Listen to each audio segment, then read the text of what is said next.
నిజామాబాద్ నగరంలోని కంఠేశ్వర్ ప్రాంతంలో శివలింగం స్వయంభుగా వెలసిన శివాలయం. 1వ శతాబ్దంలో ఈ ఆలయాన్ని జైనుల కోసం శాతవాహనరాజు శాతకర్ణి నిర్మించినట్లు చెప్తారు. ఈ నిర్మాణం ఉత్తర భారతీయ నిర్మాణ శైలిలో ఉంటుంది. అతి పురాతనమైన ఈ ఆలయం త్రిమూర్తులు వెలసిన అరుదైన పుణ్యక్షేత్రంగా ప్రసిద్ధికెక్కింది.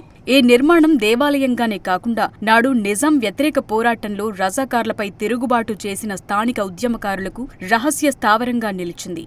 ఆలయ ప్రాంగణంలో జరిగిన ఆంధ్ర మహాసభ తెలంగాణ విమోచన పోరాటానికి నాంది పలికింది. అంతేకాదు 2023లో ప్రారంభించిన తెలంగాణ రాష్ట్ర నూతన సచివాలయం నిర్మాణం కూడా ఈ ఆలయం కట్టడ కళా కౌశలం నుంచి స్ఫూర్తి పొందారు. ఈ ఆలయంలో ప్రతి ఏటా రథసప్తమిని ఘనంగా జరుపుతారు. ఆ రోజున విశేష పూజలతో పాటు రథయాత్ర నిర్వహించటం సాంప్రదాయం. సూర్యకిరణాలు శివలింగంపై ప్రసరించే దృశ్యం ఇక్కడి భక్తులను ఆనంద పరవశులను చేస్తుంది. ఇక శివరాత్రి రోజున రుద్రాభిషేకాలు, బిల్వార్చనలు, లింగోద్భవం, నిశి పూజలు నిర్వహించటం ఆనవాయితీగా ఉంది. ప్రతి సోమవారం చుట్టుపక్కల నుంచి వచ్చే భక్తులతో నీలకంఠేశ్వర ఆలయం కిటకిటలాడుతుంది. అలాగే కార్తీక మాసంలో తెలంగాణ, ఆంధ్రప్రదేశ్ రాష్ట్రాల నుంచే కాకుండా మహారాష్ట్ర, కర్ణాటక రాష్ట్రాల నుంచి అధిక సంఖ్యలో భక్తులు క్షేత్ర దర్శనం చేసుకుంటారు. నిజామాబాద్ నుండి ఆర్మూర్ వెళ్లే ప్రధాన రహదారిలోని కంఠేశ్వర్ ప్రాంతంలో నీలకంఠేశ్వర ఆలయం నెలకొని ఉంది. సుమారు 3 ఎకరాల సువిశాల స్థలంలో కొలువుదీరిన ఈ ఆలయం 100 అడుగుల ముఖద్వారంతో ఇట్టి అందరినీ ఆకట్టుకుంటుంది.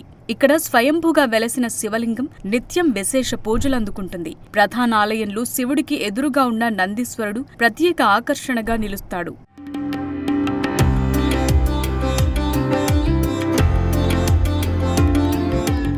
సృష్టి, స్థితి, లయకర్తలైన బ్రహ్మ, విష్ణు, మహేశ్వరుల స్వరూపాలు ఇక్కడ దర్శనమిస్తాయి. ఉత్తర దిక్కున కోనేరు, రథశాలలతో పాటు ఆలయ ప్రాంగణంలో వినాయకుడు, సుబ్రహ్మణ్య స్వామి, Parvatidevi ఉపాలయాలున్నాయి.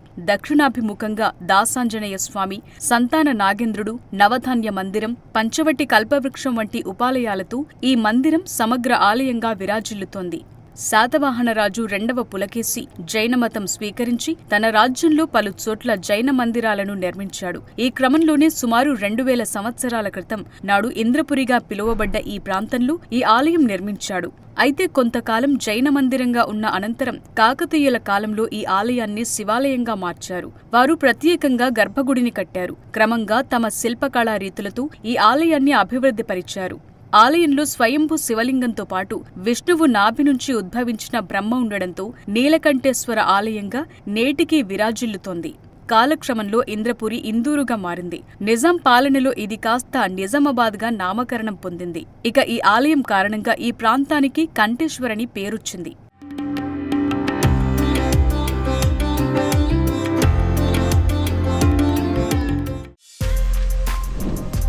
For more videos like this, subscribe Big TV channel.